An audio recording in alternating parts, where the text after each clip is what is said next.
Shivkranti TV news अन्याय अत्याचार बेकायदेशीर कृत्य करणाऱ्या विरुद्ध शोषित पीडित न्याय देणारा एकच आवाज। शिवक्रांती टीव्ही दिनबंधू न्यूज संपादक सत्यशोधक शंकरराव लिंगे 73 उन्हाची पर्वा केली नाही, पोट्या पाण्याची चिंता केली नाही आणि इथे जे नकाशा निर्माण झाला हा भारताचा जर बघितलं तर खरंच भारताचा नकाशा तयार झालेला आहे।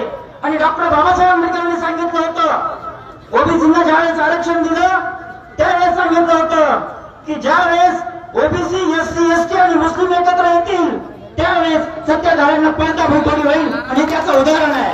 म्हणून मी आदरणीय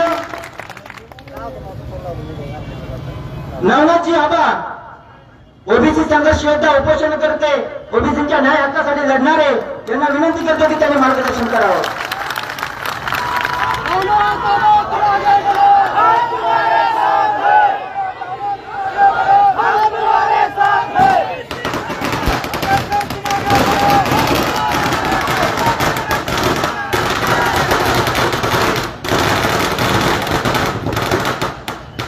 रयतेचे राजे छत्रपती शिवराय क्रांतीसूर्य महात्मा ज्योतिराव फुले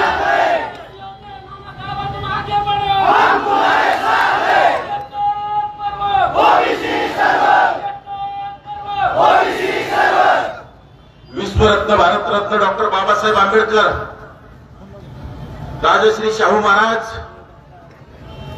राजमाता राष्ट्रमाता अहिल्यादेवी होळकर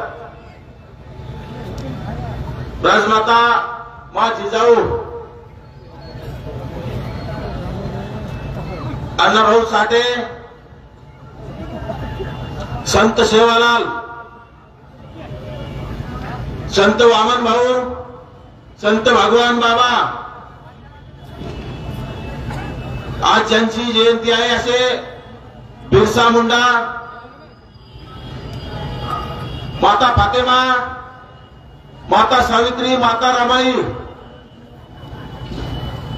आणि ज्यांनी बहुजनांच्या कल्याणासाठी आपलं पूर्ण आयुष्य खर्ची घातलं असे स्वर्गीय लोकनेते गोपीनाथरावजी मुंडे साहेब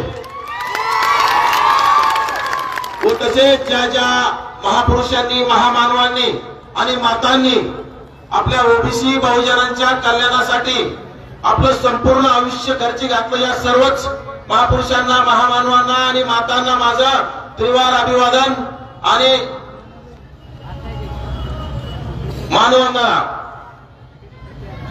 आज परतूर विधानसभा मतदारसंघाचे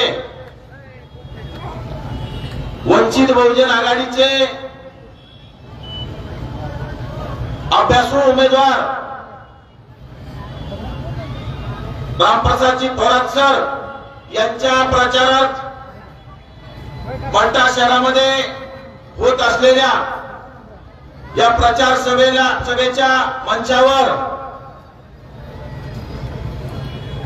धनगर समाजाचे नेते ज्यांनी धनगर समाजाला एसटी मधून आरक्षण मिळावं यासाठी पंढरपूर येथे 16 दिवस अन्नत्याग आंदोलन केलं असे माझे मित्र दीपकरावजी बोराडे राष्ट्रीय समाज पक्षाचे भगवानराव गायकवाड आमचे मित्र बळीरामजी कडपे साहेब यांचे बंधू भागवतरावजी कडपे ते मुंडे साहेबांचे जावई आहेत एकनाथजी टोपे पंचायत समिती सदस्य परचूर आणि आमचे ज्येष्ठ नेते चोखानाना सौंदर्य माझे बंधू माधवरावजी वाघमारे फुलवाडीचे सरपंच दुसरे बंधू रोहनजी वाघमारे डॉक्टर त्रिभुवन सुभाषजी जाधव रवी भडंगे कल्याणराव जाधव राजेंद्र वांजुळे सरपंच अविनाशजी राठोड सरपंच हस्तूर तांडा निवास भैया आडे राजेश भैया आडे सरपंच ढोकमाळ आणि पातळीवर आलेले वंचित बहुजन आघाडीचे उमेदवार इंजिनियर सुरेशजी फळ त्यांचे सहकारी मनोहरजी वावळे आणि गेल्या अनेक दशकांपासून ज्यांनी आदरणीय बाळासाहेबांसाठी काम केलंय असे आमचे मित्र परमेश्वरजी खरात उर्फ पीसी खरात व तसेच विचार मंचावरील ज्येष्ठ श्रेष्ठ मान्यवर समोर बसलेले उदात दानात थोरात स्तरावर जीवापाड प्रेम करणारे बंधू माता आणि भगिनींनो, गेल्या अनेक वर्षापासून भारत स्वतंत्र झाल्यापासून या राज्यामध्ये 75 वर्ष होऊन गेले. आजपर्यंत आपण मराठा समाजाचे आमदार खासदार मंत्री निवडून देत आलो, त्यांना प्रतिनिधित्व देत आलो. या मतदारसंघामध्ये सुद्धा दलीर बापू सोडता आणि जेथलिया सोडता मराठा समाजाशिवाय कुठलाही आमदार आजपर्यंत झालेला नाही. ज्या मतदारसंघामध्ये ओबीसी एससी एसटी अल्पसंख्याक जर 2.5 लाखापेक्षा जास्त आकडा असेल, या मतदारसंघामध्ये जर मराठा समाजाचा आमदार होत असेल तर आपण सुद्धा कुठेतरी लाजलं पाहिजे. आपण सुद्धा कुठेतरी याचा विचार केला पाहिजे. आपण कोणाला निवडून देतोय? ज्यांना आपण मतं दिलेत, ज्याला आपण निवडून दिलंय, ज्याला आपण भाऊ दादा मामा काका म्हणत आलो, त्यांनी गेल्या 1.5 वर्षामध्ये तुमच्याच पाठीत खंजीर खुपसण्याला सुरुवात केली. तुम्हाला जे डॉक्टर बाबासाहेब आंबेडकरांच्या संविधानामुळे तत्कालीन पंतप्रधान स्वर्गीय विश्वनाथ प्रताप सिंग यांच्या आशीर्वादानं जे आपल्याला राजकीय आणि शैक्षणिक आरक्षण मिळाले, हे संपवण्यासाठी या राज्यातील सर्वच भामटे आमदार, सर्वच जातीवादी मराठी आमदार या जरांगे नावाच्या माकडाला अंतरवाली सराटी जाऊन पाठिंबा दिला. त्या जरांगे नावाच्या माकडाचा कुठलाही संविधानाचा अभ्यास नाही, कुठलाही राजकारणाचा अभ्यास नाही, कुठला समाजकारणाचा अभ्यास नाही. वोटसूट आपले 78 वर्षाचे लोकनेते ओबीसीचं दैवत नामदार छगनरावजी भुजबळ साहेबांवर शिवीगाळ करण्याचं काम तो वारंवार करत असतो.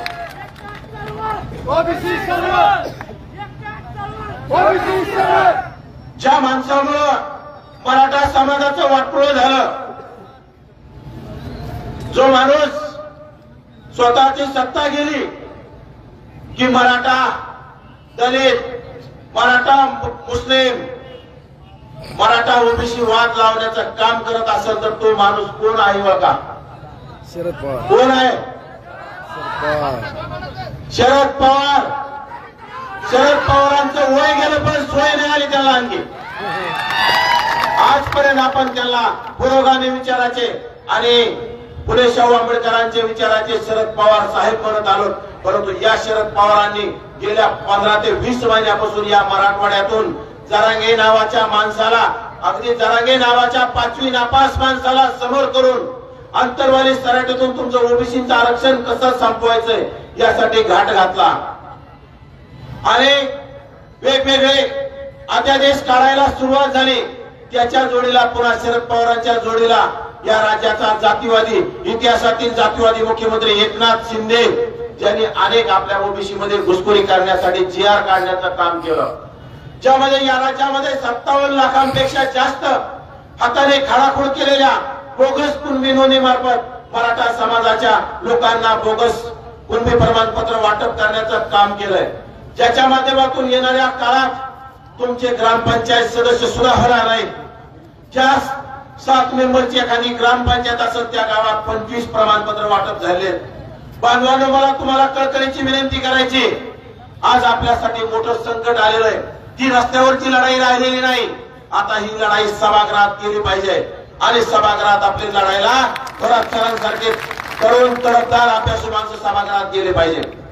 आपण जर झोपलेलो राहिलो, आपण जर याला आपल्या लोकांना सवय, माझ्या घरी आला होता, माझ्या पोत्यावर बसला होता, माझ्या दारात येऊन बसला होता, माझ्या घरी बाजरीची भाकर खाल्ली होती आणि माझ्या खांद्यावर हात टाकला होता आणि मला म्हटला होता 3 पिढ्याचे संबंध. ते आमचं एक ते घनसावंगीचं बेणं कुणाला उठलं सुटलं म्हणतं खांद्यावर हात टाकतो 3 पिढ्याचे संबंध. अरे बाबा, तुझा बापच राजकारणात आला, तुझ्या 3 पिढ्या राजकारणार नाही, तुझे काय 3 पिढ्याचे संबंध असतील. आणि तुमच्या मतदारसंघातला तर अवघडच खेळ. तुमच्या मतदारसंघातले चारित्र्यहीन असणारे बापलेख ज्यांना घरापर्यंत न्यायला सुद्धा आपण नाही पाहिजे अशा लोकांना आपण आजपर्यंत मत देत आलो. त्यांना आपण ओळखलं पाहिजे. वाईट हेतूचे, वाईट नजरेचे हे लोक आहेत, यांना आपल्या घरापर्यंत आपण का दिलं पाहिजे? अशा लोकांना आपण का मतदान दिलं पाहिजे? ज्यांचा भ्रष्टाचार किती आहे, ज्यांनी आता थोरात सरांनी पाटील काही वेळापूर्वी सांगितलंय की जो पालखी मार्ग, ज्या पालखी मार्गाला मी अनेक वेळा माजलगावला आणि लातूरला जाताना त्या पालखी मार्गाने जातो, रस्त्यात खड्डा आहे का खड्ड्यात रस्ता आहे तो पालखी मार्ग आम्हाला कळत नाही. म्हणजे थोरात सरांनी सांगितल्याप्रमाणे जहाजासारखा खालीवर खालीवर गाडी करते आणि 10 किलोमीटर गेलं की 2 किलोमीटरचा तुकडा कच्चा, 10 किलोमीटर गेलं की 2 किलोमीटरचा तुकडा कच्चा. पुलं सुद्धा तसेच टोल नाके करून ठेवले, त्या टोल नाक्याला सुद्धा सुरू करायला परमिशन नाही, कारण रस्ताच कंप्लीट नाही. म्हणजे याच्यामध्ये किती भ्रष्टाचार केला असेल तुम्ही समजून घ्या. ज्या माणसाला थोरात सरांनी सांगितलं की निवडणुकीला उभा राहायला पैसे नव्हते, लोकांनी 100 रुपये गोळा करून देण्याचं काम केलं. त्या माणसाचे जर परभणीपासून तर मरीन ड्राईव्ह पर्यंत जर पैसे आणि जमिनी असतील तर अशा माणसाला आपण का निवडून द्यायचं? खरं तर माझे गरीब मराठ्यांना सुद्धा कळकळीची विनंती आहे.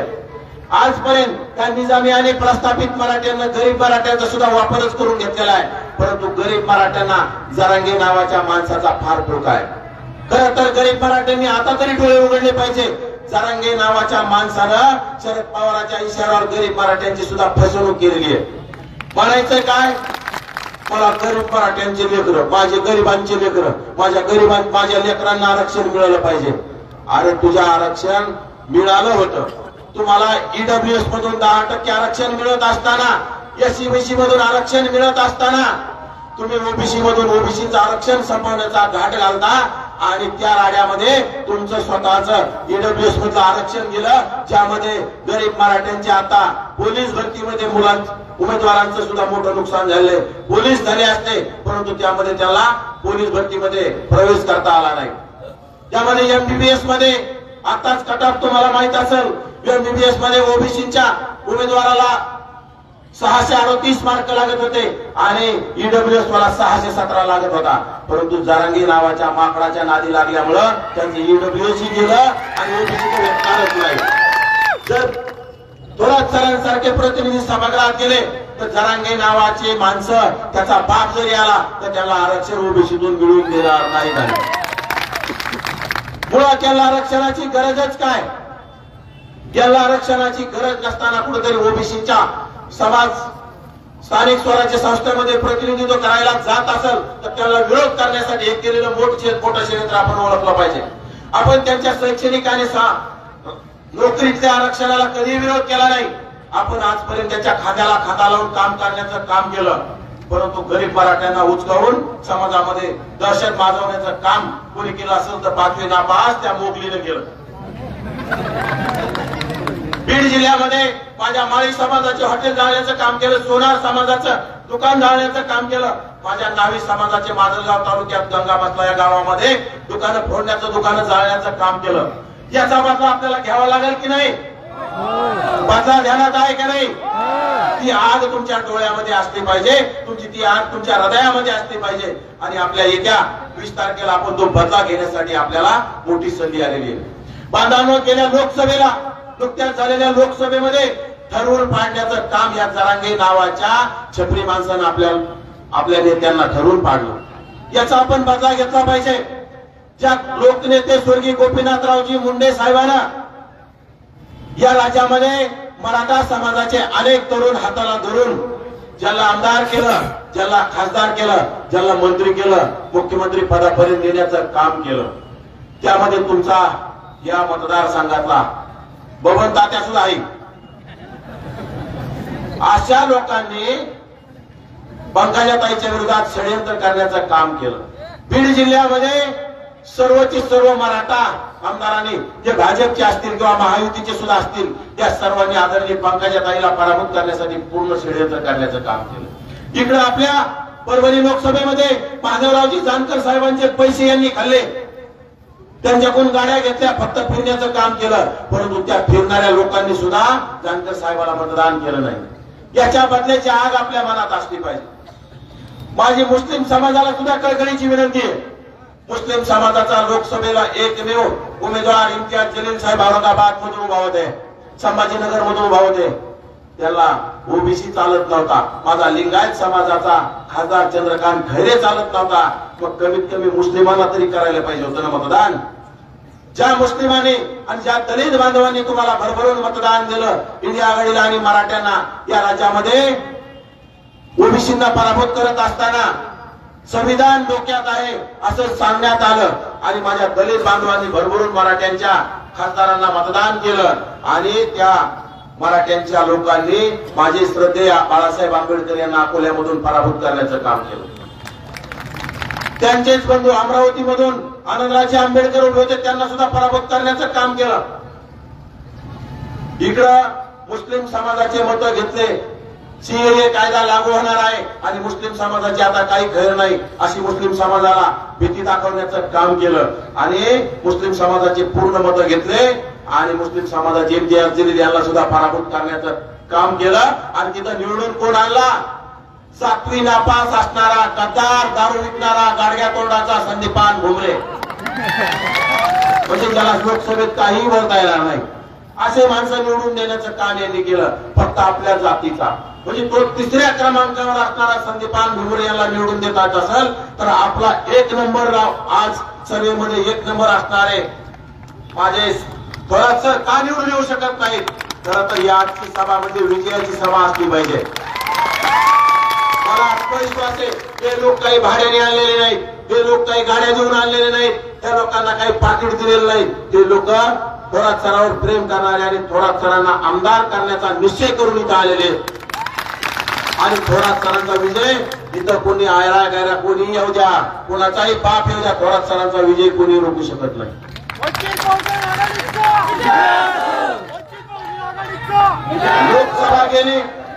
लोकसभा गेली की लोकसभा संपली की यांनी पुन्हा सुरू केला हैदराबाद गॅजेट, हैदराबाद गॅजेट। आणि हैदराबाद गॅजेट म्हणजे काय? हैदराबादला कशाला गेले होते? निजामाच्या लेकराची संडास धुवायला गेले होते का हैदराबादला? का आमच्या सारख्या कुंड्याच्या लेकरांसारखे, आमच्या 12 बलुतेदार 18 बलुतेदार लोकांच्या लेकरासारखे, माझ्या नावी बांधवासारखे तिथं दाड्या घराला गेले होते का निजामाचे? का कपडे धुवायला गेले होते? आमच्या हैदराबादची गॅजेट आणि आमच्या हैदराबाद मध्ये नोंदी सापडल्यात। अरे यांनी छत्रपती शिवरायांना सुद्धा सोडलं नाही, या निजामी मराठ्यांनी, या प्रस्थापित मराठ्यांनी छत्रपती शिवरायांना सुद्धा सोडलं नाही, संभाजी राजांना सोडलं नाही सत्तेसाठी आणि मालमत्तेसाठी। अशा लोकांना आपण का निवडून दिलं पाहिजे? ज्या लोकांनी आजपर्यंत तुम्हाला झुंजवत ठेवलं, छोटे छोटे चॉकलेट द्यायचे आणि तुमच्या खांद्यावर हात टाकायचा, तुम्हाला कुठेतरी पंचायत समिती सदस्य करतो, जिल्हा परिषद सदस्य करतो असं तुम्हाला सांगायचं आणि तुम्हाला पराभूत करण्यासाठी पूर्ण षडयंत्र करण्याचं काम केलं। आज तुमच्या मतदारसंघामध्ये सर्व एकत्र आलेले मला माहिती कळाली, मराठा समाजाने कुणा एक जणाला पाठिंबा देण्याचं काम केलंय, परंतु आपल्यामध्ये तर एकच उमेदवार आहे। आपल्या उमेदवाराला आपल्या ओबीसीने जर सर्वांनी जर पाठिंबा दिला तर आपला उमेदवार 2 लाखापेक्षा जास्त मतदान घेईल। आपल्याला त्यांचं मतदान गरजच नाही, त्यांचं मतदान मागण्याची गरज नाही। आणि माझ्या बंजारा समाजाला माझी कळकळीची विनंती आहे, मी नांदेड जिल्ह्यामध्ये काल 3 सभा घेतल्या, माझी रॅली होती आणि नांदेड जिल्ह्यात माझ्या अनेक सभा अनेक उमेदवारांसाठी झाल्या। तिथं आमचे बंधू आमदार तुषार भैया राठोड यांच्या गाडीवर, यांच्या ताफ्यावर दगडफेक काम करण्याचं काम या मराठा लोकांनी केलंय। याचा बदला आपण घेतला पाहिजे का नाही बंजारा बांधवांनो? माझ्या बंजारा बांधवांना शेवालालांची शपथ आहे, त्या तुषार भैया राठोडांच्या गाडीवर हल्ला करण्याचा जर बदला घ्यायचा असेल तर तुम्हाला एकजुटीने थोरात सरांना मतदान करावं लागेल। अरे पैसे कोणी देत असेल तर घेऊन टाका, त्यांच्या काही बापाचे पैसे नाहीत, त्यांनी काही कापूस विकून आणलेले नाहीत, त्यांनी काही सोयाबीन विकून आणले नाही, ते पैसे आपलेच आहेत, आपल्या कष्टाचे पैसे त्यांनी हडप केले, योजनेच्या माध्यमातून हडप केलेले पैसे, त्यांचे पैसे घ्या, गाड्या घ्या.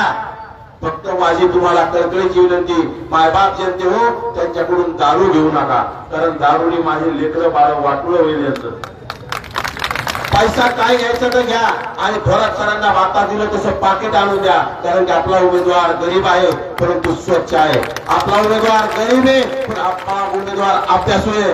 आपला उमेदवार गरीब आहे पण सभागृहात तुमचे प्रश्न मांडण्यासाठी सक्षम आहे. अशा सक्षम उमेदवाराला आपण निवडून दिलं पाहिजे का नाही? आणि येत्या 20 तारखेला तुम्ही 100% निवडून देणार आहात. जरांगे नावाची झुंडेजाई जर संपायची असेल आणि आरक्षण जर टिकवायचं असेल तर श्रद्धेय बाळासाहेब आंबेडकरांनी सांगितलं या राज्यामध्ये 100 पेक्षा जास्त ओबीसीचे आमदार गेले पाहिजे. त्यासाठी श्रद्धेय बाळासाहेब आंबेडकरांनी वंचित बहुजन आघाडीच्या वतीने 100 पेक्षा जास्त तिकीट दिलेत. आपल्याला भाजप तिकीट देत नाही, आपल्या लोकांना काँग्रेस तिकीट देत नाही, म्हणजे महायुतीमध्ये 3 पक्ष आपल्या लोकांना तिकीट देत नाहीत. महाविकास आघाडीचे 3 पक्ष म्हणजे आपल्याला तिकीट देत नाही. आपलं कोण वादी असेल तर श्रद्धेय बाळासाहेब आंबेडकर. आपल्याला गरिबांचा वादी कोण? श्रद्धेय बाळासाहेब आंबेडकर. त्यामुळे आपल्याला वंचित बहुजन आघाडी भरपूरमध्येच नाही, महाराष्ट्रात आम्ही फिरतो. वंचित बहुजन आघाडीचं वातावरण एकदम नंबर 1 वर आहे. कारण तुमचं आरक्षण धोक्यात असताना ज्या माणसावर रस्त्यावर उतरून तुमचं आरक्षण वाचावं यासाठी रॅली काढली, पदयात्रा काढली, तो माणूस कोण असेल तर श्रद्धेय बाळासाहेब आंबेडकर. या राज्यामध्ये तुम्हाला भाजपला वाटलं नाही तुमचं आरक्षण वाचलं पाहिजे, काँग्रेसला वाटलं नाही तुमचं आरक्षण वाचलं पाहिजे, आणि राष्ट्रवादी शरद पवारांचं जातीवादी त्यांनी तर ठरवलं तुमचं आरक्षणच संपवायचंय. एकनाथ शिंदेनी तर ठरवलं तुमचं आरक्षण संपवायचंय. त्यामुळं आपलं कोण परतो कोण आपण ओळखलं पाहिजे. आपला शत्रू कोण, आपला मित्र कोण आपण ओळखलं पाहिजे. आणि आपलं आरक्षण जर वाचवायचं असेल तर आता रस्त्यावरची लढाई लढून आपलं आरक्षण वाचणार नाही. आणि आम्ही किती दिवस तुमच्यासाठी लढा देणार? आणि येणाऱ्या काळात जर सरकार या जातीवाद्यांचं जर पुन्हा आलं तर आम्ही उपोषण केलं वडीगोद्रीमध्ये जरांगे नावाच्या माकडाच्या विरोधात उपोषण केलं. 11 दिवस उपोषण केलं, पण आता आम्ही 25 दिवस जरी उपोषण केलं आम्ही गेलो तरी सरकार आमचं ऐकणार नाही, तुमचं आरक्षण काढून घेणार. त्यामुळे आम्हाला उपोषण करायला लावू नका. आणि आता आम्ही सुद्धा कंटाळून गेलो. तुम्हाला हात जोडतो, तुमच्या सर्व ओबीसी बहुजन बांधवाला मी हात जोडतो. आम्ही कंटाळून गेलो तुम्हाला सांगू. तुम्ही जर आता परिवर्तन केलं नाही आम्ही सुद्धा तुमच्यासाठी उतारणार नाही. आम्हाला संसार आहे, आम्हाला लेकरं बाळ आहेत. आम्ही सर्व सोडून या राज्यामध्ये फिरतो. या राज्यामध्ये फिरत असताना आमच्या गाड्यावर हल्ले करण्याचं काम होत आहे. आता नांदेड जिल्ह्यामध्ये प्राध्यापक लक्ष्मण हाके आणि माझ्या गाड्याच्या ताप्यावर दगडफेक मराठा समाजाच्या गावात झाली, परंतु या मराठा समाजाच्या झुंडशाहीला आम्ही भीक घालत नाही. या राज्यामध्ये आम्ही काही बांगड्या घालून फिरत नाहीत. आम्ही काही मेलेल्या आईचं दूध पिलेलं नाही. आम्ही छत्रपती शिवरायांचे मावळे आहोत. आम्ही सुद्धा तशाच तसं उत्तर देण्यासाठी आता येणाऱ्या काळात सज्ज झालं पाहिजे. फक्त आम्हाला तुमची साथ हवी आहे. आणि येणाऱ्या काळात डॉक्टर बाबासाहेब आंबेडकरांचं संविधान वाचवायचं असेल, डॉक्टर बाबासाहेब आंबेडकरांच्या संविधानाने दिलेलं आरक्षण वाचवायचं असेल, माझ्या मुस्लिम समाजाला जर 5% आरक्षण द्यायचं असेल, आणि माझ्या दलित बांधवांसाठी विविध योजना आणायच्या असतील तर आपल्याला वंचित बहुजन आघाडीचे उमेदवार थोरात सरांना निवडून द्यावं लागणार. माझ्या वाड्या वस्त्यावर तांड्यावर विकास होत नाही. आपल्याला निवडणुकाला आपल्या तांड्यावर हात जोडायला येतात, परंतु आपल्या हातातलं कोणतं जात नाही. आपल्या हातात दिवाळी आली की दिवाळी सुद्धा आपल्याला खाता येत नाही. आपल्याला जावं लागतं ऊसतोडीला. माझा बंजारा समाज, माझा वंजारी समाज जर ऊसतोडीला गेला नाही तर या भामट्यांचे कारखाने बंद पडतील महाराष्ट्रातले. परंतु तरी सुद्धा त्यांचा आपण लाख रुपयासाठी आपले लेकरं बाळ सोडून ऊसतोडीला जातो. हे जर आपल्याला येणाऱ्या काळात बंद करायचं असेल, आपला समाज प्रस्थापित करायचा असेल, आपल्या समाजामधील तरुण सुशिक्षित आणि कुठेतरी व्यवसाय उद्योग करण्यासाठी जर पुढे आणायचे असतील तर आपल्याला आपले आमदार सभागृहात पाठवावे लागतील. माता भगिनीने मला सांगायचंय की मराठा समाजामध्ये एखादं लेकरू जन्माला आलं आणि आपल्या ओबीसी बहुजनामध्ये एखादं लेकरू जन्माला आलं पहा, तर माझ्या ओबीसी बहुजनांच्या माता भगिनी काय म्हणतात, आपल्यामध्ये पाळणा गायला जातो. माझ्या ओबीसी बहुजनांच्या माता भगिनी म्हणतात, माझा रामग पाळणा गाताना त्याला साधारण माझा रामग, माझा लक्ष्मण ग, माझा श्रीकृष्ण ग. आणि मराठ्यांच्या माता भगिनी काय म्हणतात, माझा आमदार ग, माझा खासदार ग, माझा जिल्हा बँकेचा अध्यक्ष ग, माझा मुख्यमंत्री ग, माझा बँक बुडव्या ग, माझा कारखाना खाऊन टाकणारा ग. म्हणजे त्यांनी ठरवलेलं आम्ही जन्माला येताना ठरवू, आम्ही राज्यकर्ती जमात व्हायचंय, आम्हाला सत्तेत यायचंय, आम्हाला आमदार व्हायचंय, आम्हाला खासदार व्हायचंय, आम्हाला मंत्री व्हायचंय, आम्हाला बँकेचं कर्ज घेऊन बुडायचंय, आम्हाला कारखाने काढून कारखाने खाऊन टाकायचे. असं त्यांनी ठरवलेलं आहे. की आपण कधी ठरवायचंय, आपण किती दिवस ऊस तोडायचा आहे. माता माऊल्यांनो, आपण माता माऊल्यांनी आपल्या गावातील आपल्या पाहुण्या रावळ्यांना सगळ्या माता भगिनींना सांगितलं पाहिजे, आता आपला माणूस, आपल्या हक्कासाठी लढणारा माणूस सभागृहात पाठवला पाहिजे. आपले माणसं कोण, माझा माळी समाज, धनगर समाज, वंजारी समाज, बंजारी समाज, सुतार, लोणास, लोहार, कुंभार, बेरड, बिगर, रामोशी, लिंगायत हे माझे समाज आहेत. अशा 300 पेक्षा जास्त जाती या राज्यामध्ये ओबीसी मध्ये आहेत. जर ओबीसी सत्तेत आला तर माझ्या दलित, मुस्लिम, ओबीसी बांधवांना कुठलंही कमी पडणार नाही. आपसात भांडणं लावून दिल्या जातात. आजपर्यंत माझ्या दलित समाज बांधवांनी अन्याय काय असतो त्यांना माहितीये, आपल्या ओबीसी बांधवांना अन्याय काय माहितच नाही. माझ्या दलित बांधवांनी एक काळ बघितलाय, टुंकायला बडका आणि पाय उपटू नये म्हणून मागं झाडू बांधलेला होता माझ्या दलित बांधवांच्या पाठीशी. परंतु ती पाळी येणाऱ्या काळात ओबीसीहून येणारे आपण जर एकत्र नाही झालो तर ती झुंडशाही तुम्हाला त्या परिस्थितीला आणणार आहे. आज नेत्यांच्या गाड्या फोडल्या जातात, आमच्या सारख्या तरुण समाजासाठी झटणाऱ्या कार्यकर्त्याला धमक्या दिल्या जातात, आम्हाला शिवीगाळ केली जाते. परंतु तुम्ही जोपर्यंत आमच्या पाठीशी, तोपर्यंत आम्ही या माकडांना अजिबात घाबरत नाही. त्या झुंडशाहीला आम्ही घाबरत नाही. परंतु तुम्हाला आम्हाला आशीर्वाद द्यावा लागेल. हे बघा, हाके असेल किंवा मी असेल, आम्हाला काही आमदार व्हायचं नाही, खासदार व्हायचं नाही. परंतु आमचं एकच स्वप्न आहे की सभागृहामध्ये माझे 100 पेक्षा ओबीसीचे आमदार गेले पाहिजे. त्यांच्या जोडीला एससी, एसटी आणि मायनॉरिटी मुस्लिमचे समाजाचे 50 पेक्षा जास्त आमदार गेले पाहिजे. आणि या राज्याचा मुख्यमंत्री ओबीसीचा झाला पाहिजे. तरच ओबीसीचा कायापालट झाल्याशिवाय राहणार नाही. आज राज्यामध्ये 29 पैकी आजपर्यंत 29 मुख्यमंत्री झाले. 29 पैकी 22 मुख्यमंत्री मराठा समाजाचे झाले. ओबीसीना काय काही ठीक 1-2 झाले, त्यांना थोडा काळ मिळाला, त्यांना सुद्धा अडकवण्याचं काम केलं. या राज्यामध्ये 288 पैकी 200च्या आसपास आमदार यांचे, या राज्यामध्ये 48 पैकी 32 खासदार यांचे, तरी सुद्धा हे आरक्षण मागतात. म्हणजे याला किती जरी दिलं यांचं पोट भरत नाही. त्यामुळे आपण आता ठरवलं पाहिजे, आम्ही आमच्याच माणसाला मत देणार, पैसे कोणाचेही घेणार, परंतु मत आमच्या थोरात सरांना देणार. ही आपल्या सर्वांना कळकळीची विनंती करतो. आज आमचे सहकारी प्राध्यापक लक्ष्मण हाके येणार होते, परंतु काय झालंय, अनेक राज्यामध्ये सभा येतं, वेळ कमी आहे आणि आपले उमेदवार गरीब आहेत. आम्हाला काही हेलिकॉप्टर नाही किंवा चॉपर नाही किंवा विमानाने आम्हाला प्रवास करता येत नाही. त्याला वेळ झाल्यामुळे इकडे येता आलं नाही. पुन्हा एक सभा ती ऍडजस्ट करतायत. मी आता ही सभा करून मला भोकरदन मतदारसंघामध्ये 2 सभा करायच्या, उद्या 3 सभा आहेत, परवा दिवशी बाळासाहेबांसोबत 5 सभा आहेत. मला आम्ही गरिबांची लेकरं आहोत. गरिबांच्या लेकराला आशीर्वाद दिला तर गरिबांचं भलं होईल. तुम्ही प्रस्थापितांच्या लेकराला जर आशीर्वाद दिला तर प्रस्थापितांचंच भलं होईल. आणि प्रस्थापित तुम्हाला पायाखाली चिरडवल्याशिवाय राहणार नाही. तुम्हाला जर चिरडून घ्यायचं नसेल तर या प्रस्थापित धनदांडग्या आणि भागत्यांना आता घराचा रस्ता दाखवला पाहिजे. आणि इथं आजपर्यंत भ्रष्टाचार करणारे मंठा अर्बन बँकेमध्ये भ्रष्टाचार करून बंद पाडली, ही सुद्धा तुम्हाला माहित असेल. मंठा कृषी उत्पन्न बाजार समितीमध्ये सर्व पक्ष म्हणून जुळून घेण्याचं काम केलंय. महाराष्ट्र राज्य सर्वात भ्रष्टाचार यांच्या राड्यात मंठा भ्रष्टाचार मंठ्यात झाला महाराष्ट्रात. आणि यांना जोडीला उमेदवार कोण आहेत जे आपल्याला काँग्रेसकडून आजपर्यंत उमेदवार म्हणत होतो आपण, हे उमेदवार मॅनेज उमेदवार आहेत, डमी उमेदवार आहेत, हे आपण शोधलं पाहिजे. यांना मतदान वायाला घालू नका. आपल्या माणसाने फक्त आपल्या माणसाला मतदान करायचं. जे जरांगे नावाच्या माकडाला अंतरवाली सराटीत जाऊन पाठिंब्याचे पत्र देतात, तुमचं आरक्षण संपवण्यासाठी गाड घालतात.